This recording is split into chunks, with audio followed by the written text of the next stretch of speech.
Good evening ulit sa lahat. Ako muli si Bae Bukang Liwayway, Chieftain Administrator ng Limuntado, Dumaga Tribe of NCR and Rizal. Muli po ako'y nagpapasalamat sa Panginoon sa kanyang mga guidance at saka sa knowledge and understanding na kanya pong pinoprovide po every making decision po ang aking pong ginagawa. Kasi sa lahat po ng trabaho, ang pinakamahirap po ay yung to make a decision sa bawat step po ng buhay o ano man yung dokumento na ami pong ginagawa. So, ang pinakamahirap sa lahat is making decision po. So, yun po ay binibigay ko sa Panginoon. So, inaantay ko muna po kung ano yung sagot po ng Panginoon na dapat ko pong gawin. So then, before pagka nabigyan ako ng kasagutan ng Panginoon, saka ko naman magdesisyon. So, salamat ako sa Panginoon sa sufficient po ang kanyang grace sa araw-araw sa buhay namin. Sa protection, saka sa guidance po ng bawat isa. And also po ako'y nagpapasalamat sa bagong taon sa buhay ng aming pastor, si Pastor Jimmy Justo. Pastor Jimmy, happy birthday! And I love you so much. Salamat sa iyo pong mga guidance sa akin. Salamat din sa iyong prayers at salamat sa mga tinuturo mo sa akin mula pa noon, Pastor. Salamat po talaga. Spiritually, guidance kita sa salita ng Panginoon. And also, ngayong gabi ako ay nagpapasalamat sa Panginoon dahil kami ay lilipat na naman ng office kasi ang aming office kasi sira yung kanyang bubong. So, tuwing uulan, tulo. So, hirap ako kasi nasa fifth floor nga kami. Pero pagka umuulan, binabaha naman kami. So, wala naman pakialam yung may-ari. Napakahirap na maggalaw dito pagka halimbawa umuulan. So, really thankful pa rin ako sa Panginoon kasi siya pa rin ang nag-provide sa amin ng bagong office para lilipatan. And also, tinignan ko po kasi chinek ko po kasi yung video nung nag-demolish po sila Bong Durmal de Leon, yung OIC Task Force ng Market Kaayusan ng Pasig City, which is the Team of Action Line. So, chinek ko kasi ulit yung mga videos nung wala ako sa aking mga council leaders, elders ng Napindan Taguig, ay ako'y nagagalit na hindi ko maintindihan. Ako'y naiinis na pagka ang tao talaga ay lack of knowledge at walang alam sa batas at karapatan ng bawat isa at hindi po nagpa-function ang human rights, ay napakahirap po talagang lumaban pagka wala po talagang basihan sa mga ganitong sitwasyon. So, ako'y nagpapasalamat sa Panginoon dahil may EPRA 8371 kami na pinaghahawakan sa aming dokumento. So, sa tulad po ni Bong Durmal de Leon ng Task Force ng Market Kaayusan, ay kaya naming lumaban ng nasa tama. Kaya po ako'y hirap pong huminga dahil sa nakikita ko kung paano po nila insultuhin at paano po nila hamakin ang aking katribuhan, lalo na pong aking mga Council of Leaders, Elders. Sa totoo lang po ay ang nagiging bubuta nga po dito si Bong Durmal de Leon at saka yung mga kasama nila. Kasi sinabihan po nila yung aking mga Council Leaders, Elders na wag na daw po mag-ingay at mag-video na lang.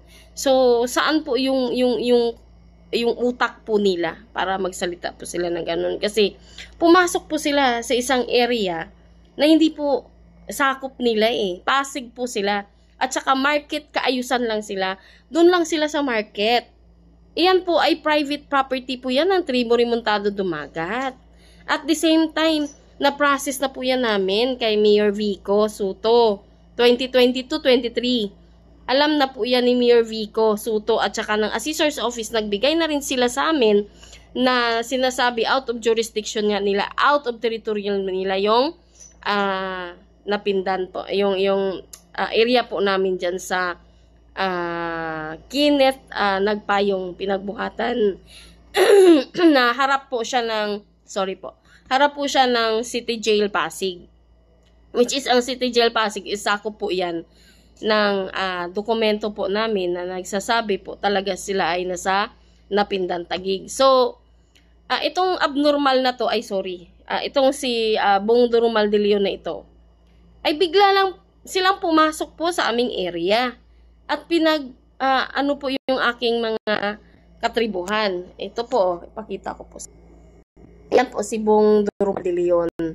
Yan po siya, ang kanyang po trabaho ay task force po siya ng market kaayusan. So, ayan po ang sinabi niya sa aking mga tribo. Ako po si Bong de Leon. Sinasabi ko kayo po ay nandoloko ng tao at naniningil dito. Kaya po nagagalit kasi po ay nakakapanloko kayo. Ito lang sa paliwanag ko. Bong Durumal de Leon. Una po, hindi po kami nanluloko ng tao. Pangalawa, wala po kaming kinukoleksyon na pera. Nabuo po namin ang aming dokumento. Naayos po namin ang aming dokumento. Nilaban po namin ang aming dokumento na pinagtutulungan at pinag-aambagan po naming mga katribuhan. At ever since po ay hindi kami nagbibinta kahit isang square meter lang ng kalupaan ng aming ancestral domain. Ay hindi po kami nagbebenta. Yun lang po ang sasabihin ko po sa iyo ha. Napaka-abnormal mo, no? Bubo ka talaga. Basta ka na lang magsasabi ng ganun sa amin. Hindi mo muna kami kinikilala kung sino kami bago ka pumasok sa area namin at pagsabihan kami ng ganun. May evidence ka ba na nagbebenta kami? Nanguha kami ng pera dyan? Kami may ebidensya kami Tao mo mga legacy na yan Gagrupo nyo ang kumukuha ng nangulikta dyan na sinasabi ninyo, iyan ay bininta na, nabili na ng LGU sa tunay na may-ari ng lupa. Sino yung tunay na may-ari ng lupa? At sinong LGU ang bumili? Si Vico Soto ba? Sino? At sinasabi din ninyo na may project dyan sa area namin na iyan, si Congressman Romulo. So it means ba si Congressman Romulo ay yun yung bang boss mo? Yan ba ang bumili? Yan ba ang bumili? O yun ang LGU na sinasabi mong bumili sa may-ari? And also ang may-ari, ikaw, Bong Durumal de Leon? Action line ka, ayusan ka lang ng market. Hindi yan market ang pinuntahan nyo dyan. Kaya wag mo kaming pag-aanuhan na nagbibenta kami ng lupa at nangunguha kami ng pera ng tao. Excuse me, Hindi kami nangunguha kahit 5 duling, hindi kami nangunguha. At hindi po kami nang-aagrabyado ng ibang tao. Hindi katulad nyo. Anong ginawa nyo sa amin? Makatao ba yan? Makatao ba yung sinasabi mo? Ito pa. Ang hindi ko talaga nagustuhan itong ginawa niya Kinausap niya ang isa ko pang elder leader dyan na si nanay na matagal na tiyahin ko siya sa side ng aking lola. So, bali, 45 years, 50 years na po siya dyan. At nag-ayos po ng area namin na yan. At siya po ang caretaker po ng ng mga garden po dyan noon sa kabuuan ng Napindan, Taguig. So, ito po ang hindi ko lang gusto na sinabi niya dito. Pasig, Napindan ito. Ito ang sinabi niya sa isa kong leader dyan na si nanay na 45 years na siya dyan may IC.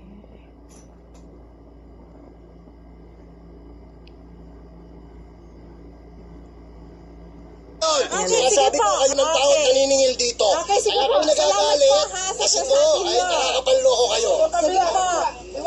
Wala na kayo maloloko kasi. Wala ka na kasing maloloko kaya ka nagagalit. Sabi niya na wala na daw kaming maluloko. Bakit kami nanluloko? Mising ko wala kaming kinukuhang pera sa ibang tao. Nag-aambagan kami dyan para magkaroon ng pera. Para matapos ang aming dokumento. Pinag-aambagan namin ang aming dokumento para iproseso ang dokumento namin. Ito ang sinabi niya na hindi ko. May natutulog dyan na po ko. Sige po, dun na lang doon sa kabila. Kayong hawak na. Tama lang naman po. Dali lang, hindi ito eh. So, dito yun eh. Let me see ah. Tingnan mo, napaka-abnormal talaga. Kala mo kung sino siya eh. Yung ang side. Hindi mo alam. May proper venue para sa document ng presentation, ha? Wag lang wag lang puro Dapat salita. alam niya. Nagsasalita ka pala ng ganyan eh. Dapat eh. yung pumunta kita sa inyong opisina. Kung ayaw nyo, Ayan. huwag dyan magtanggal na kayo para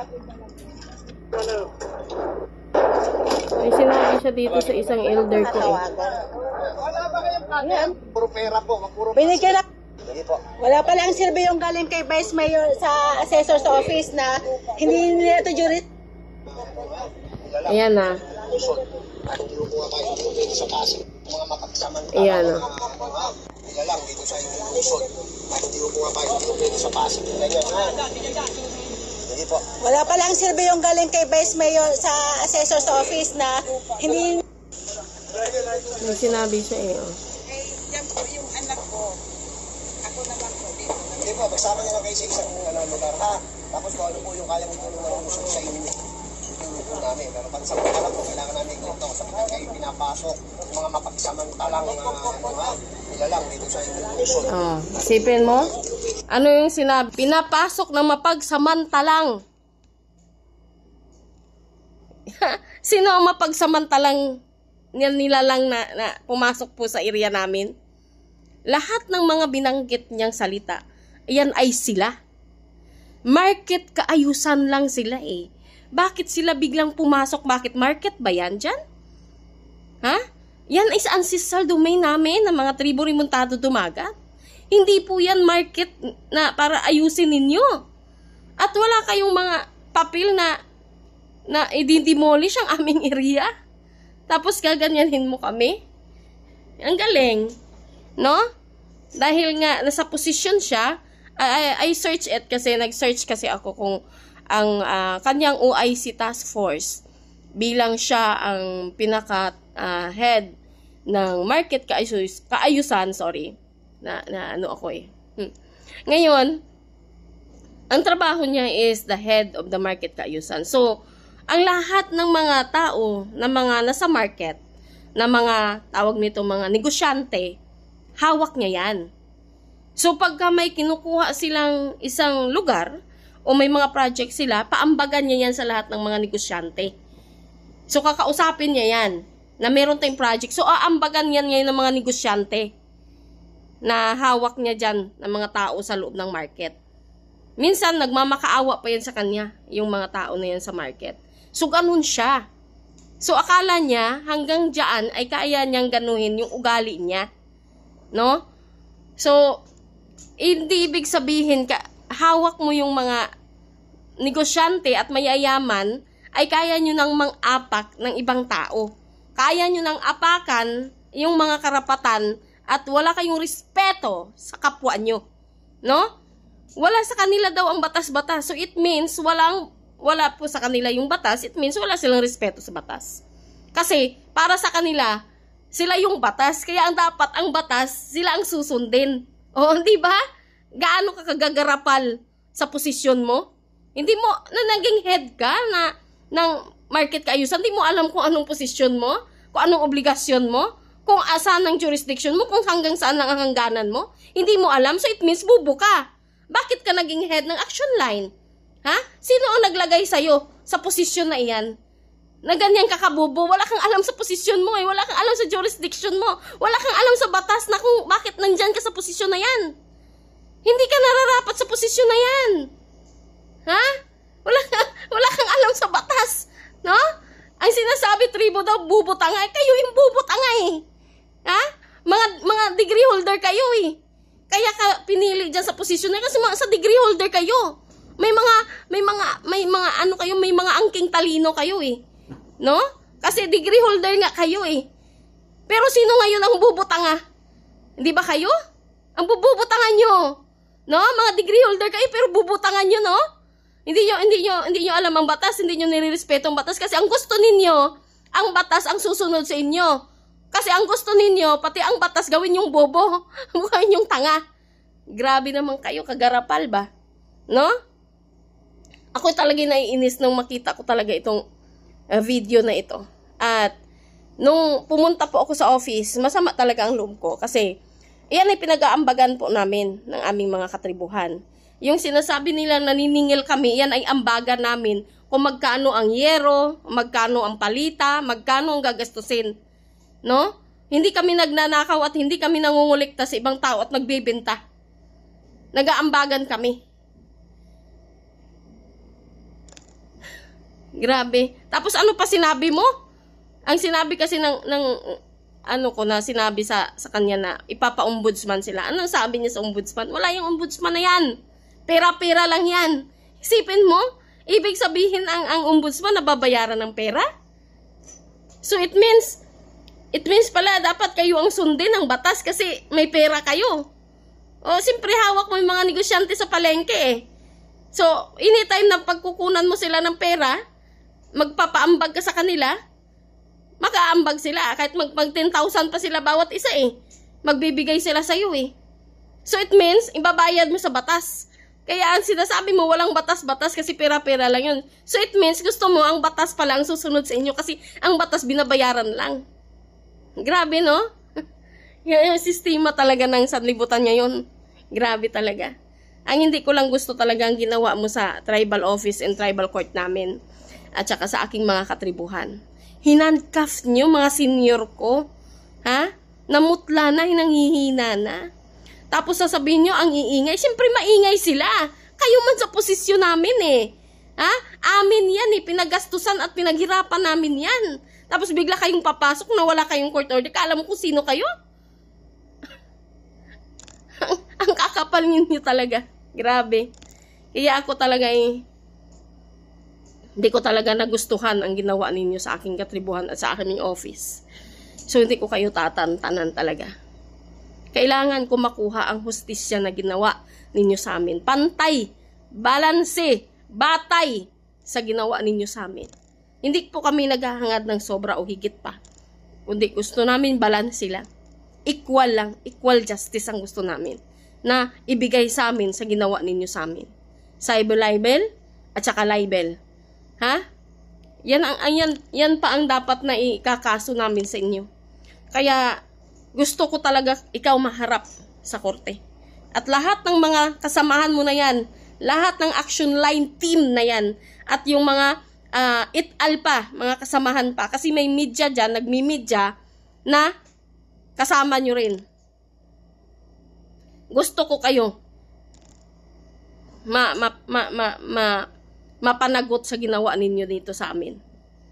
So, hindi man didinig, mabibili mo man ang batas, bilhin mo. Basta kami, lalaban kami. Dahil alam namin na sa tama kami. Alam namin na ang aming dokumento ay legal. At amin yang area na yan. Ever since sa amin pagmamayari yan. Ha? Noon, na pagmamayari ng aking mga kaluluhan at lula ko dyan, namatay sila ng walang justisya. Pinatay sila para lang angkinin ng iba ang kalupaan na yan. Ang iba naman, no, sa sobrang takot na pananakot sa kanila, nasaan sila ngayon? Nasa ilalim ng tulay. Ha? Pero may CLT yan sila. Alam ko yan kasi nung nagbigay yan ng mga CLT na yan, I was already 3 years old that time. No? At iyan, ikininto yan sa akin ng lolo ko. Na iyan, ito, 5 hectares, ito kay, ganito kay Lolo Mejia yata yun, kay Lolo San Jose, kay Lola San Jose. Ito, sa, I don't know, na name, is Takyo, I don't know, ganyan. Tapos may mga pangalan pa nga, kay Ka Bato, mga ganun. I remember na mga ganun na mga names. So, then, nung nasikaso ko na nito, hindi ko na malaman kung sino yung mga tao na, dating mga tao ng lolo ko at lola. But then, inaayos ko at inaayos namin na kahit na takot na itong mga kasamahan ko, kahit nanghihina na, kahit wala na kaming makain, pero importante sa amin, nagtutulungan kami na wala kaming inaagrabyado at wala kaming inaaping kapwa naming tao. Nasa batay, nasa tamang timbang ang aming gusto. Na mas maigi pa na ang biyaya na magagaling sa Panginoon kisa sa mga pang-apak ka ng kapwa mong tao. Ang sabi ng Panginoon, ang kukunti na inutang mo o ninakaw mo ay kapantay lamang ng pinakamalaki. No? So, ang sabi din ng Panginoon, ang kay Juan, ang kay Pedro ay kay Pedro. So, hindi mo pwedeng kunin ang hindi sa iyo. Ibigay mo yan kung kanino yan nararapat. Dahil yan ang utos ng Diyos. Ngayon, kung wala sa iyo ang batas-batas at wala sa iyo ang Panginoon, bahala ng Panginoon gumanti sa iyo at bahala na ang batas ang magbigay ng equal justice dito sa aming pakaso sa iyo. Yun lang po ang aking masasabi sa ngayon. Kaya gusto ko pong mabawasan ang mga tulad ninyo. No? Matulad ninyo. Ang dami na ninyong pinirwisyo at marami na kayong inapakang tao. Ha? Marami na kayong inabuso sa bawat karapatan. Kaya ako'y nagpapasalamat sa Panginoon dahil ako'y nilagay niya dito sa ganitong posisyon. Ako ay sama lang talaga ng loob ko at napakasakit sa akin na makita at maganyanan mo ang aking mga katribuhan. Wala namang ginawa sa inyong katribuhan ko eh. Wala kaming ginagawa sa inyong masama at wala kaming kinukuha sa inyo. Kaya masama lang talaga sa amin yan. At nakikita ko ang phobia at ang sama ng loob at ng aking mga katribuhan. Pero bawat isa kami ay nag-i-encourage kami sa bawat isa. At nagbibigay kami ng lakas sa bawat isa upang ipagpatuloy ang aming laban.